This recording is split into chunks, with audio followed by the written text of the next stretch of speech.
आज भी एक भारत की बात नहीं करते हो आप। एक भारत मतलब क्या होता है? प्रभु राम तो हमेशा सबका सम्मान करते थे, सभी जातियों का, सभी धर्मों का। उनका आदर्श क्या था? हम सब एक हैं। देशवासियों के जीवन की पहली दीपावली के लिए शुभकामनाएं देता हूं। यह पहली दीपावली इसलिए कि 5 शताब्दियों के बाद श्री रामलला विराजमान भव्यता और दिव्यता के साथ प्राण प्रतिष्ठित होकर अपने मंदिर में स्थापित होने के बाद की यह पहली दीपावली है।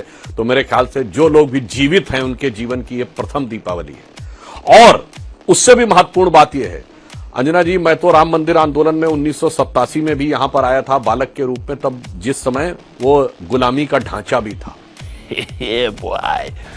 हम उसके बाद उस दौर में भी कई बार आए जिस समय रामलला टाट में थे। तब और आज की स्थिति देखते हैं तो मुझे वो पंक्ति याद आती है, एक वो भी दिवाली थी, एक ये भी दिवाली है, जब उजड़ा हुआ गुलशन था, रोता हुआ माली था। एक वो भी दिवाली थी, एक ये भी दिवाली है, आज चमका हुआ गुलशन है और छटा निराली है। एक वो भी दिवाली थी, एक ये भी दिवाली है। मगर यहां पर मैं एक बात कहना चाहूंगा, इसका भारतीय जनता पार्टी, चुनाव, ये सब बहुत छोटी बातें हैं। 500 वर्षों का तो संघर्ष है, इसका कोई लेना देना किसी प्रकार के राजनीतिक विषय से नहीं है। राजनीतिक विषय के लिए जिन लोगों के मन में भाव रहता वो राजनीतिक उपयोग करते हैं। हम लोग वो लोग थे जो अभी योगी जी क्या बोल रहे थे, सब नर करहे परस्पर प्रीति, चल ही स्वधर्म निरत श्रुत नीति। अपने अपने धर्म में चलिए ना, यही तो भगवान राम का आदर्श था। धर्मांतरण के चक्कर में मत पड़िए। आप क्रोनोलॉजी समझ लीजिए।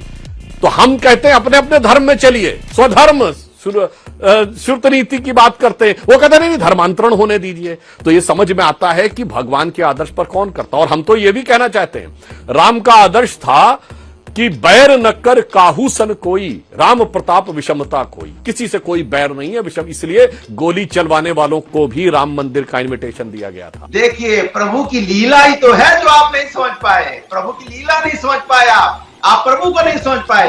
हम प्रभु को समझते हैं ना, इसलिए आशीर्वाद मिला। आप अगर लीला प्रभु की समझ जाते तो शायद आपको समझ में आ जाता। आज भी नहीं समझ पा रहे हो। आज भी एक भारत की बात नहीं करते हो आप। एक भारत मतलब क्या होता है? प्रभु राम तो हमेशा सबका सम्मान करते थे, सभी जातियों का, सभी धर्मों का। उनका आदर्श क्या था? हम सब एक हैं, सबका, कोई यहाँ ऊंच नीच नहीं होता है। इसलिए हमने पीटीए लेके आए ना, कोई ऊंच नीच नहीं, सबको बराबर का अधिकार मिलना चाहिए, सबको आगे बढ़ने का अधिकार है। यही प्रभु राम के आदर्श होते थे, जो आप नहीं मान रहे हो ना, इसलिए पीटीए पे आप उंगली उठाते हो। और प्रभु राम क्या कहते थे? नफरत की कोई जगह नहीं होती समाज के अंदर में। एक्टिंग है। कपिल सिब्बल जो आपके नेता थे और आज सपा के नेता हैं, ये वकील का चोला ओढ़कर जब खड़े थे अदालत में, तो किसके वकील थे? पूर्व लॉ मिनिस्टर है ना, ये थे बाबरी मस्जिद एक्शन कमेटी के वकील थे। और हमारे फॉर्मर लॉ मिनिस्टर रविशंकर प्रसाद किसके वकील थे? श्री रामलला विराजमान के वकील थे। और खुद इन्होंने बोला, भारत के इतिहास का नहीं, दुनिया के इतिहास का इकलौता केस है जहां किसी भगवान से कहा गया हो साबित करो कि तुम भगवान यहां हुए थे। दुनिया किसी धर्म से आप नहीं कह सकते। दुनिया में बड़े बड़े धर्म है, क्रिश्चियनिटी है, इस्लाम है, बुद्धिज्म है, कोई भी हो, किसी के भगवान के लिए नहीं कहा जाता, साबित करो। और श्री रामलला विराजमान खुद इसके पैरोकार थे। और उसके बाद उनके खिलाफ इनके नेता खड़े थे वकील का चोला ओढ़ के और कहते थे 2019 के बाद आगे ले जाओ। खत्म, bye bye, tata, goodbye, गया।